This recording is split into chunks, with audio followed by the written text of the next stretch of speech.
Terrell Bernard. The 5 o'clock hour is sponsored by Edward Jones Investments with financial advisor Tom Albers, staying in touch with you and your money through these difficult and changing times. Edward Jones, making sense of investing. Now here's David Smoak, Paul Catalina, and Craig Smoak. Well, anytime we need to get me a little bit of a pick-me-up, we have a lot of different guests, but there's only one segment when it comes to Phil Bennett, University of North Texas defensive coordinator, that can take this to a different level. Coach, what have you been doing? How you been, man? Oh, I'm right now. I'm still on vacation and sort of anxious to get going. Well, okay, I know. And so, do you feel like you had enough time to where you think you can make an impact on that football program? I think we can be vastly improved. I do. I think that it's similar to the situation that I inherited at Baylor. We have some kids that are better players than they've shown. And I've told you this before, Smoak. Coaching matters. What you do, playing with that up-speed offense, I think I can help them. I know I can. Getting lined up, getting off the field. I thought we made really good improvement. We've got 8 new players, guys. We sort of worked the protocol of finding new guys in the portal, and I think we've helped ourselves. Phil, do you feel like you were kind of in on, like, if you were a scientist trying to do medical research on how to stop, the spread offense or whatever, you would kind of start where you did, right, with someone like Art Briles and what you guys were doing? Are you kind of one of the people in the ground floor and trying to figure out how to coach a defense in the modern era of this spread offense and the speed that they run with? Well, we were ahead of the game. We've been doing that for 7 years. I tell all these SEC guys, I played golf with a guy in the SEC the other day, and I told him, I said, you guys are just now getting what, how many times did we all hear that, well, Big 12 defenses are terrible. They don't play any defense. They don't play it. And then go watch the Alabama Ole Miss game, and tell me about defense. It's sort of caught on. It's no longer a power offense. Of all people, the guy probably that's done it better than anybody, Nick Saban has agreed on it. The game has changed, and we were ahead of the curve, and I worked for the guy that was way ahead of the curve. And, part of the reason that he always thought I could coach is when I was at SMU, we always did a good job against U of H. He used to tell me, he said, Bennett, how can y'all compete with us when we have better players and what we're doing? And, you have to be able, and I've said this many times, we've talked about it. You got to be simple in what you do, but you got to be sound and you've got to be creative. So, Coach, tell me about this young whippersnapper of a defensive analyst you have by the name of Taylor Young. He's the best. I tell him, I said, I was telling a story the other day, and he's going to get mad at me for this, but we're sitting in there, and I said, Jim, I think I should tell Taylor the story when we decided he was going to be a guy. I used to always be in charge, still am, of the heights and weights of all the players, what we release. If a guy wants to be, 6 foot and he's a player, then by God, I'm going to make him 6 foot. and I told Taylor, I said, we'd realized that you were everything that we thought you were. And I said, they came in there to me, they said that, Taylor Young, 5'8". I said, no. I said, everybody was in the room. I said, 6 foot, 215. And everybody just looked at me. And I said, well, that's probably stretching it. I said, 5'10", 215. Everybody's looking at me. And I laughed and I said, you know what, Taylor? I said, all the guys in the room want me to put you at 5'8", but I wouldn't do it. I said, so you were a 5'10", will linebacker. He just started stuttering. He told me, he goes, and I came back for this shit.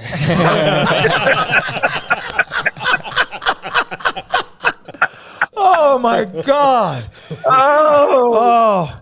5'8", 215 pounds in a wrath of hell for offensive coordinators, I'm going right? to tell you, he was a water moccasin. There's no doubt. I mean, he was an all. Baylor will go. You know what? He was Terrell Bernard. That's what kind of guy he was. Yeah. Mm-hmm. Yep. That's what he was. Just instinctive, played with quickness, had cover skills, intuitive, and loved football. He loved football. So you stole Taylor Young, and now there's a rumor that says you're stealing someone from the media relations department with the name of Taylor at Baylor. I'm pretty sure. I'm not sure it's been announced yet, but I'm hoping that happens. Yeah. I've always said Baylor has good people, and they always have. And you look when you're trying to get better. I know this. I'm going to go back to Taylor Young. Taylor's going to be a big time coach one day. And we're all going to enjoy his product. Speaking of Taylor being a coach, is part of that because you can't really teach instincts, but you can kind of draw heart out of people, and that's what he was able to kind of tap into himself, and he can very much get that out of young players. Well, Paul, the thing I used to everywhere I've ever coached, I always start with them. I tell them, I said, knowledge is power. Knowledge empowers you. And if you study the game and you can connect the dots and cross your T's and dot your I's, you play that much faster. Taylor understood that, and that's why he will be a good coach. He sees things that most people don't see. I've worked with guys that are really good guys, but they can't see the things that he sees in the whole picture. And I've been fortunate to be able around people that I've been able to see that with, and he gets it. Phil Bennett, University of North Texas defensive coordinator, former Baylor defensive coordinator with us. Craig Smoak, Paul Catalina, David Smoak on SicEm365 Radio. So, Coach, what have been your early impressions of name, image, likeness, and what that's created? I think we're all still waiting to see what it's really going to look like. It's just so brand new right now. But has that thrown things for a loop for coaches, or is it just another thing? Let me tell you something. It's just I guess it's the modern day of what we're dealing with. I had to call a special meeting because, I'm not on Twitter. I mean, I have a Twitter handle, but just like at Baylor, someone else handles it in recruiting. But somebody started sending me these guys that they haven't even made the team yet, that are trying to get deals. And, I think so many people are putting the cart ahead of the horse. I'm not against, kids being able to get what they deserve, but I think it takes the focus off what you're trying to do. And I think it's hard enough to build a team as it is. And let's face it, the O-linemen, the center, the guards, the nose guards, those guys, they're not going to get the recognition that the quarterback, receivers, running backs, DBs, linebackers are going to get. So I just think it's another thing that coaches are going to have to deal with. And I think you're going to have to be smart. You're going to have to tell them the truth. Hey, this is what we're about. If we all succeed, then it's good for everybody. But, I've said this for a long time. Kids today, with a cost of attendance, they have it better than it's ever been. I really can't understand why it ever got to this, but it has. And, I just think it's another thing that as coaches, people get on coaches saying they make too much money, they do this. I think they're going to earn their money even more than they had before. Yeah, and it seems like whenever there's something that looks to be maybe not quite right, we just can't get to a medium or a middle ground. It's like everything goes completely the opposite direction. Is that kind of what you're saying? No, there's no doubt.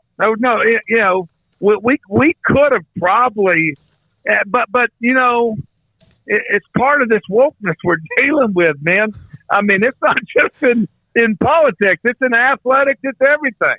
And it's, you know, when I came years ago, early 70s, when I came to A&M, I thought my world was set because I got a scholarship. You know, my parents were excited. I was, you know, they had not gone to college. It's just evolved. You know, right now, people think a scholarship is not, is nothing to it. Well, you know, you go to Baylor, I'm sure it's probably in the $200,000 range. And I think we've lost sight of the value of what a scholarship and an education will do for a person.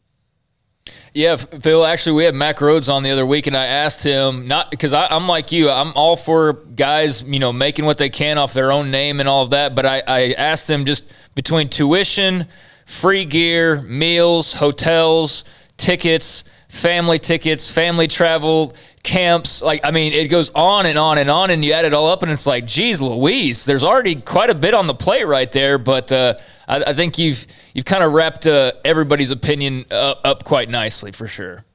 Well, and I'm going to tell you something. I was all for the cost of attendance because I thought that really, because you know, kids can't work in the summer. We want them to be there, and they need. You know, I know when I was at Arizona State, I think we had guys. Their checks were $3,000 or $4,000 a month. I mean, you got families out there that don't make that. You got kids sending money home, and I'm not saying it's not deserved, but I thought the cost of attendance, along with a scholarship, was really a good idea.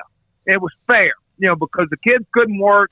We've evolved where we keep them year round, and I just think that this is.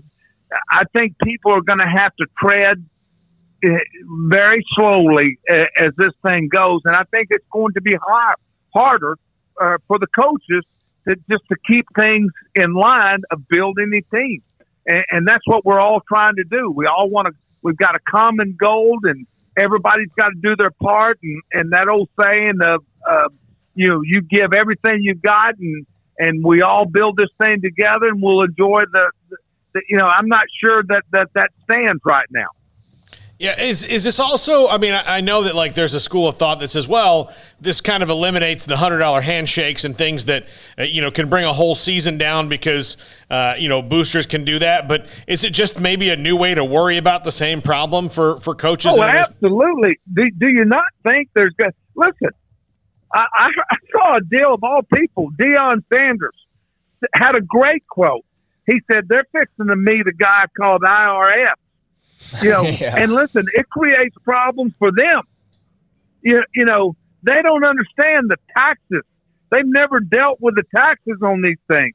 And how many people out there that don't have these players' best interests at heart, trying to underline? There's always someone trying to do it the wrong way, and it's going to make compliance harder. I just think it opens up another avenue that we're going to look back on and say, what were we thinking? Phil, we were watching the classic 61-58 the other day. It was on YouTube, and we're on the air in studio last week. And it was, you know, as you guys start bringing it back and everything's going well. And I saw where the ball had gotten down inside the 15 or 20, whatever it was, and you were walking to the right shoulder of Chris Callahan, who's on the sideline, knowing what's coming up soon. And I thought I saw you say something to him. Do you remember what you said to him? Yeah, I do. Well, you know, Chris and I always, I was always one of his, I thought he was a good kicker. And I told him, I said, you're going to win this game for us. And I'll never forget what he said. It was something that said, "You're damn right I am," and that's exactly what, you know. And he did.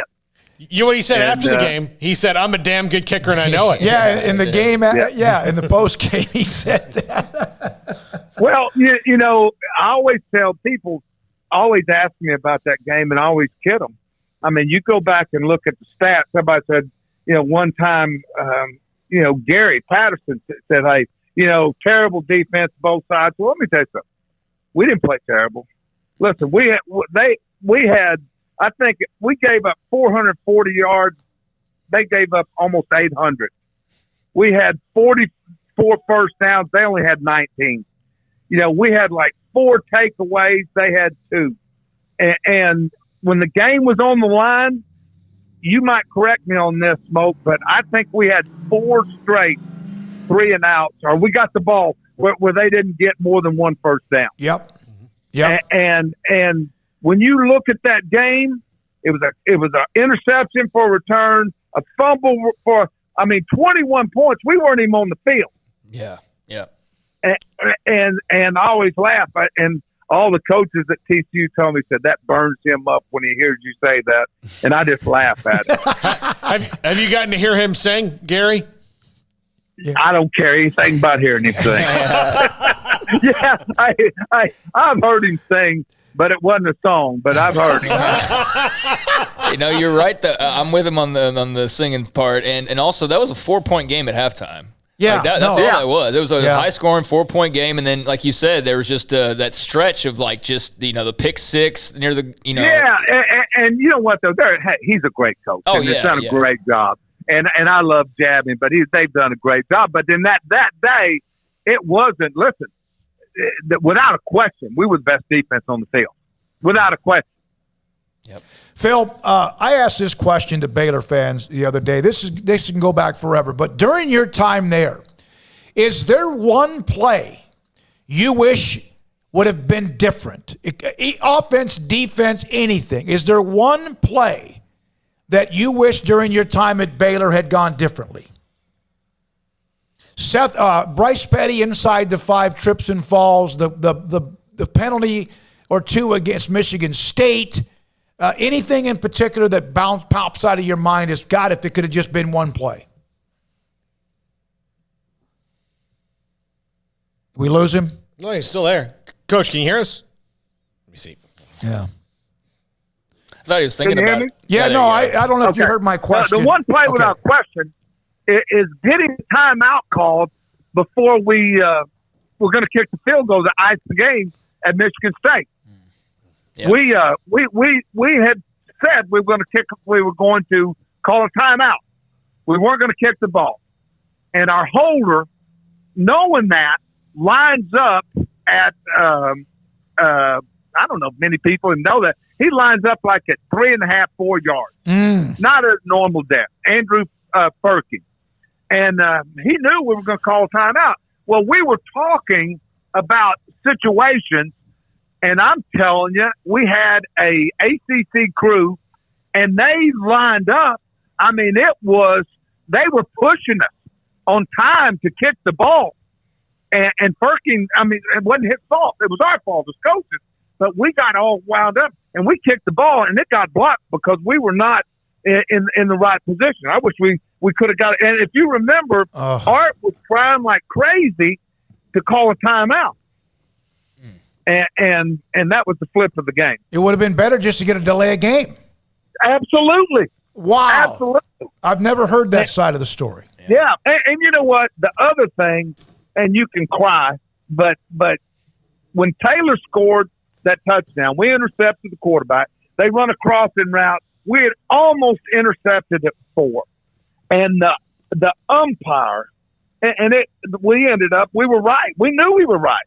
They called Andrew Billings for hitting an offensive lineman 10 yards behind the play. Taylor was gone.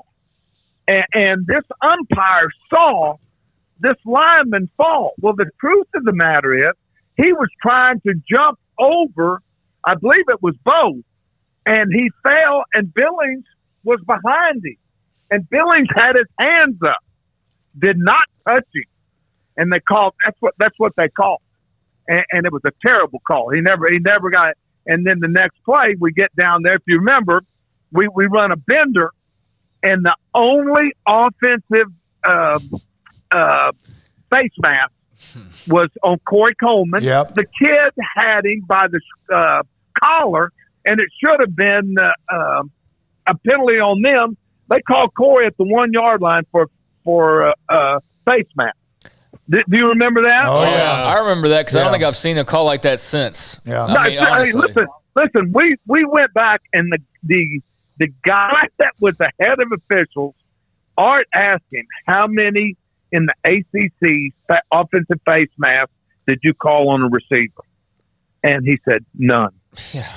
Yeah. And he said, what would you call this? He said, I wouldn't call it anything. He said, because the defender had him in, horse collared. Mm-hmm. I mean, had him totally pulling his jersey off. But anyway, I mean, that's the play. The play I look back is the field goal. And I think, back to Chris, I think he'd have made it, but we were short. We lined up short, thinking we weren't going to kick it. The officials pushed us to get going. Art's trying to call a timeout, and then, unfortunately, we end up losing the game. Phil, do you or will you, the day before workouts begin in August, whatever day that is, will you head into that night, go to sleep differently than you ever have before? Do you sleep the night before? Is it you can't wait to get up? What's that like as a coach, no matter how long you've been in the business? Well, let me tell you something. You know, the 2 years I had 3 surgeries and rehab, and I missed it. And I thought, well, if the right situation ever comes, and there were some things, but I missed it. You never get over it. I mean, it's an addiction, but it's a passion. And you know, I think right now, I'd say this again. My brother asked me today. Jerry asked me. He goes, "Well, you got a chance. What do you think?" I said, "Well, a lot of it's going to be on what we do defensively." Mm-hmm. You know, and I tell the story. I told him back in the day. He goes, "God Almighty!" He said, "Y'all opened up with TCU when I was at Baylor," and I said, "We're going to beat TCU." And he always said, "Yeah, you'll beat them." You know, they only beat you 67 to 10 at Fort Worth, whatever it was. It was bad. Yeah, and I always laughed. And I used to tell the kids, I said, where there's a will, there's a way. And I have the same type kids. And I think we can be, you know, when I say this again, I'm not, it's always a journey, but I think we can be drastically improved. And yes, I still get the heebie-jeebies, and it excites me, and I'm drawing things during the day. And you have that little pep in your step that I probably hadn't had the last 2 years. When you mentioned TCU, I thought about Mike Hicks intercepting that pass to basically seal the game. Yeah. That was going down to the wire. Hey, I know you know this, and it's your vacation to let you go as soon as we can, but we had Jim Grobe on. You know that. I told you that. We had Jim Grobe on probably 2 or 3 weeks ago. Is there anything Baylor could ever do enough for him? No. He I've told you this privately. I mean, he inherited a bunch of butt-hurt coaches. You know, we felt like we had been slandered, which we still feel that way. And we had done a job there what we were proud of, and we got ostracized. And Jim came in and knew none of us except for me a little bit, and just kept this thing together. I've told you many times, great at just admire him immensely. And he and Holly came down, and you know, you don't coach for money. People say, well, he got paid. Trust me, I was in the meetings with him. It was never about money. He wanted to help, and he wanted to win. And I just admire, and I think Baylor should always appreciate that year, even though, you know, that last game, I can't tell you how hard we all worked, you know, beat Boise, because we thought Boise was really a good team, and we all wanted to finish on a positive note. And Jim was one of those reasons. He one of the finest men I've been around. He's balanced. He's he's a guy that he truly thinks things out before he speaks, and he always thinks the best for the players. And I admire him immensely. That's awesome. That's awesome to hear, Coach. I don't know when we're going to talk to you again because I know you're busy, so I have to ask you, especially being at a school like North Texas, I mean, the odds are still, you know, tough for the non-Power Fives, but what are your thoughts, especially given the first year of the playoff, Baylor was team number 5 out of the 4 that made it on an expanded playoff. What do you think? Well, you know, I like the 18 thing. I think it will help, you know, get some potential Power Fives. I thought last year, Cincinnati was I thought they were a true player. If you watched them against Georgia, it was to the wire. They were a team that probably deserved an opportunity. You're always going to have, those type teams, BYU, those guys. And I just think sort of like in basketball, the teams that you really don't know that much about that come in, the Butlers and the Loyolas of Chicago. I think it's good for football that people have that. And I think that, some people say, well, it's going to be more Big Ten schools, more SEC schools, more, I'm not sure about that, but I think it opens the door, and that's why they're trying to do it, which I think is a good idea. Man, we appreciate you, man. Can't wait to have you on, hopefully sometime during the season, Phil. Oh, absolutely. I've missed you guys. I've always had fun. It will be interesting to see, how this season goes, but I'm going to tell you, I think a lot of coaches are excited. Hopefully we can get through these COVID days and it can get back to somewhat normal. And what those guys did last year is unbelievable. God bless everyone who coached last year, what they had to go through, players and coaches. Phil Bennett, North Texas defensive coordinator, great friend of our show and also us personally. Great to have Coach Bennett on the show. He always brings something that we didn't know. And the Michigan State field goal attempt. I had not heard that story. Maybe I had. Maybe I wasn't listening well enough in the post game because that was like going into a morgue. But that they were going to take a timeout and they shouldn't have snapped the ball. Yeah, your mind kind of play tricks on you. Now I'm thinking about it and I'm starting to maybe convince myself I might have heard that at one point in time or something, but. No, I mean, that sounds almost brand new because it just seemed like really they were overwhelmed and got a kick blocked. But as easily as Michigan State blocked that kick, which was always what was odd to me, was they did it so easily in a moment like that. That now makes a ton more sense. Yeah. And geez Louise, if you would have done just something slightly differently, then that kick doesn't get blocked and that game's probably different, but it is what it is. It's the one more score that they needed to where Michigan State probably does not have enough time, or even if they do have enough possessions, they're going to have to approach it way differently than they did. And there would at least been some interruption in their momentum. And, you can't guarantee that Callahan was going to make it, but, odds are he probably would have. At least it wouldn't have been blocked and ran back all the way almost for a touchdown like it was. So, yeah, that was one of the more wild games. That must have been what it was like to be on TCU's side of 61-58. Yeah, that's probably what it was like. You had the blocked field goal, but you had the Taylor Young return for a touchdown call back. You had the Corey Coleman that face mask was ridiculous. Play. That was total garbage. I've literally not seen that call since that call was made, and that was the first time I'd ever seen it. It's kind of like how often do you see targeting on an offensive player? I saw one in the NFL 4 or 5 weeks. Well, maybe not even that long, 3 weeks after that in a playoff game or something. Yeah. And I'm thinking okay. Yeah. And I was so maybe it's going to be a thing. And so I expected that was maybe something happened that was a point of emphasis that it just hadn't happened all that much and nobody called it. And then all of a sudden it's no, I've not seen one. If I have, I don't remember it. Yeah. Major Bowden and Braden Faulkner at China Spring over the weekend committed to play at Lamar.